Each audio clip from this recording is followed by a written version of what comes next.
오늘은 불편한 진실이라는 제목으로 말씀을 나누겠습니다. 2006년도에 불편한 진실이라는 다큐멘터리 영화가 하나 개봉이 됐었어요. 이 영화는 환경 파괴의 그 심각성과 그리고 이것을 통해 사람들에게 경고하는 내용이에요. 근데 전도사님은 이 영화를 2006년도에 개봉한 영화를 5년이 지난 2011년도에 봤어요. 이것을 보게 된 계기가 뭐냐면 당시 전도사님 대학생이었는데 그때 수업 중에 우연히 이걸 알게 됐고 또 이 영화를 보기 전에 그 수업 특징상 기후학자들 있죠. 기후학자들의 보고서를 계속 읽어야 됐어요. 그러면서 같이 영화도 보고 보고서도 읽다 보니까 무슨 생각이 들었냐면 야, 이게 진짜 일어날 수 있겠구나. 그러니까 이 사람들이 그냥 감으로 하는 사람들이 아닌 거야. 그냥 감으로 이러면 위험합니다 이런 게 아니라 정말 철저하게 분석해서 이런 앞날의 일들을 예언하니까 야, 진짜 이거 맞을 수도 있겠다 라는 생각을 했는데 조금은 안일하게 생각해서 편안하게 그럴 수 있겠지, 언젠간 이렇게 되겠지, 이렇게. 근데 요즘 들어서는 그때 그 사람들이 썼던 보고서랑 그 영화 생각이 굉장히 많이 나요. 너무 비슷한 거야. 뭐 장마가 길다든지 이런 것들, 남극이나 북극의 빙하가 빨리 녹을 거라든지 이런 것들이 다 맞아 떨어지는 거예요. 이제는 행동으로 옮겨야 될 때가 왔구나 라는 생각을 했죠. 근데 전사님이 예전에 이거를 왜 안일하게 생각했냐면 심각하다고 느꼈는데 뭔가 행동하기엔 너무 불편한 게 너무 많은 거예요. 이 사람들 말대로 했다가는 진짜 내가 포기해야 될 것들이 너무 많은 거예요. 근데 이건 한 개인의 문제가 아니라 나라도 기업도 포기해야 될 것들이 한두 가지가 아니니까 포기가 안 되는 거예요. 그에 대한 결과가 오늘날 현실인 거죠. 오늘 본문에 나온 이야기도 동일한데 오늘 본문은 북이스라엘이라고 하죠. 남유다랑은 형제나라예요. 지금 우리나라가 남한 북한이 갈린 것처럼 이들도 남유다 위쪽은 북이스라엘 형제나라죠. 이 형제나라인 북이스라엘에 대한 이야기가 나와요.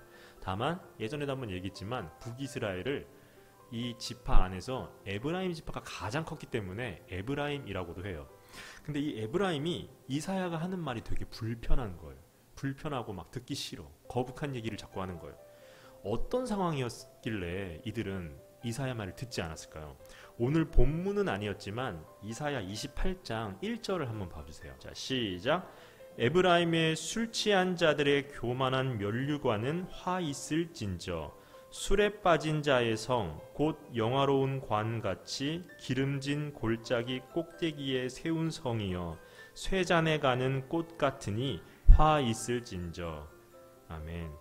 이게 무슨 말이냐면 이렇게 시적인 표현을 썼지만 에브라임 망한다는 얘기예요. 이제 망하기 전에 이야기를 해줬어. 정신 차려야 된다고. 니네 그렇게 하면 안 된다고. 근데 이사야가 하는 말 보면 술 취했다라고 하잖아. 이거는 에브라임의 지도자층이 술 취한 거야. 그러니까 정신을 못 차린다고. 지금 뭐가 중요한지도 모르고 상황 파악이 안 된다는 거야. 그래서 에브라임이 비록 분단 국가이지만 그래도 형제 나라니까 가서 하나님의 말씀을 전해줬는데도 못 알아들어요.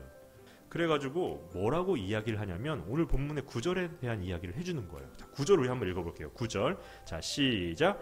그들이 이르기를 그가 누구에게 지식을 가르치며 누구에게 도를 전하여 깨닫게 하려는가? 저 떨어져 품을 떠난 자들에게 하려는가? 아멘. 에브라임은 이사야에게 뭐라고 얘기하는 거냐면 네가 뭔데 우리한테 이래라 저래라 하냐는 거야. 이사야 말 듣기가 싫거든. 왜냐면 내용이 너 똑바로 해야 돼 이런 거야. 너 똑바로 해야 돼. 너 정신 차려야 돼. 너 그렇게 하면 안 돼. 기분 나쁜 거예요. 그러니까 네가 뭔데 우리한테 이래라 저래냐 이렇게 말하면서 이사야의 말을 비꼬기 시작해요. 그게 10절에 대한 이야기예요. 10절 다 같이 읽어볼게요. 자, 시작. 대저 경계에 경계를 더하며 경계에 경계를 더하며 교훈에 교훈을 더하며 교훈에 교훈을 더하되 여기서도 조금 저기서도 조금 하는구나 하는도다. 아멘. 10절 읽어보면 뭔 말인가 잘 모르겠죠. 막 경계에 경계를 경계에 경계를 막 교훈에 교훈을 나오는데 이게 무슨 말이냐면 세번역 성경 있죠. 세번역 성경 읽어보면 이렇게 돼 있어요. 저자는 우리에게 한자 한자 한절 한절 한 장 한 장 가르치려고 한다라는 거예요. 이 말은 야, 지금 너 우리한테 기역, 니은, 디귿, 리을 이거 가르쳐주는 거야? 라는 거야. 그리고 요 지금 10절을 히브리어 원문을 보면 뭐라고 돼 있냐면 차브, 라차브, 차브, 라차브, 카브, 라카브, 카브, 라카브 이렇게 돼 있어요. 말장난하는 거 같죠? 이게 약간 어떤 느낌이냐면 우리가 어떤 사람이 하는 말 비꼬을 때 그 말투 흉내 낼 때 있죠. 막 이런 거 막 이런 이거 지금 하는 거야. 막 지금 네 하는 말이 막 비꼬는 거야. 이사야 말을 막 비꼬는 거예요. 이 두 이야기를 합쳐서 얘기하면 이사야가 지금 하는 말이 뭐냐면 어린이집 선생님이 3살 4살한테 한글 가르쳐 줄 때 또박또박 이야기해 주죠. 그냥 막 학교 막 이렇게 막 선생님 이렇게 이 말을 따라하는 거예요. 막 따라하면서 지금 우리가 그것도 모를까봐 하고 이사야한테 반문하고 있는 거예요. 왜냐면 듣기 싫으니까 다 알아. 우리도 알아. 그러니까 그냥 가라 그러는 거예요. 니네 나라로 가. 이 얘기를 지금 하는 거죠. 그런데 이 에브라임은 단순히 이사야 선지자의 말이 기분 나빴기 때문만은 아니에요. 당시 역사적인 자료를 찾아보면 왜 이사야 말을 안 들었냐면 지금 에브라임은 자신 내부적으로 정치 싸움을 하고 있었어요. 그러니까 여러분 각 뉴스 보다가 국회의사당 카메라 비치면 막 국회의원들이 서로 막 윽박지르며 싸우죠. 그런 걸 지금 하고 있었어요. 근데 간혹 정치인들도 그냥 서로 잘해보자고, 그러니까 우리나라가 더 좋은 방향으로 가고자 해서 서로 소리 지르며 싸울 수는 있어요. 의견 충돌로. 근데 이 에브라임은 그런 의견이 아니에요. 우리나라가 앞으로 더 잘해보자라는 의견 충돌이 아니라 흔히 사리사욕이라고 하죠. 개인적인 욕심, 자기 욕심이 있거든. 이렇게 해야 내가 먹고 살 수 있거든. 그것 때문에 서로 윽박지르며 싸우느라 이사야 말이 안 들려요. 그러니까 지금 밖에서 불났다고 우리한테 말하는데 우리는 우리끼리 지금 뭘 먹냐 두고 막 싸우고 있는 거야. 밖에서 불났어요 라고 하는데 아 시끄럽다고 조용히 하라고 일단 이거부터 끝내겠다고 하는 거야. 그러다 불나면 어떻게 돼? 다 죽는 거잖아. 그 말이 지금 안 들리는 거예요. 지금 이 에브라임은 자신들 욕심에 사로잡혀가지고 뭐가 중요한지도 모르고 포기해야 되지 말아야 할 것들을 다 포기해버린 거죠. 자기 욕심 때문에. 독일에 흔히 신경생물학자라고도 하고 뇌과학자라고도 하는 게랄드 히터라는 사람이 최근에 존엄하게 산다는 것이라는 책을 하나 썼어요. 그 사람이 쓴 책에 대한 내용은 제목 말 그대로 인간의 존엄성에 대해서 이야기를 해요. 이 존엄성이란 말 한 번씩 들어봤죠. 이 존엄성의 뜻이 뭐냐면 감히 범접할 수 없는 것을 이야기해요. 감히 범접할 수 없는 것. 그럼 인간의 존엄성이란 건 뭐냐면 인간만이 갖고 있는 고유한 가치가 있어요. 그래서 감히 범접할 수도 없고 건들 수도 없고 건드려서도 안 되는 것, 그걸 이야기하는 거죠. 근데 이 학자는 이런 말을 해요. 지금은 이 존엄성이 다 무너진 세대라고. 사람들이 사람을 수단으로만 자꾸 생각한다고. 그러니까 돈벌이 수단. 내가 어떤 일을 하는데 그냥 일꾼 정도. 그냥 내가 이 사람 내 일을 다 했다? 그러면 언제든지 버려도 되는, 그렇게 지금 시대가 가고 있다는 거죠. 그래서 이 학자가 해결책을 제시해요. 우리 이렇게 가면 안 돼. 더 이상 이러면 안 돼. 라고 하면서 해결책을 제시하는 건 뭐냐면, 사실 읽어줄게요. 개인과 사회 구성원 모두에게 공평하게 적용되는 질서, 이걸 하나 만들어야 된다고 해요. 원칙 같은 거. 절대 깨면 안 되는 거. 그 다음으로 뭐냐면 모든 인간에게 나아가야 할 방향을 가리켜줄 내면의 나침반이 필요하다는 이야기를 해줘요. 내면의 나침반. 이 사람이 말하는 나침반이 바로 그 존엄성이라는 거죠. 존엄성으로 우리 나아가야 된다라는 거죠. 여러분 한 명 한 명은 어떤 존재냐면 창세기에 보면 하나님이 생기를 불어넣어줬어요.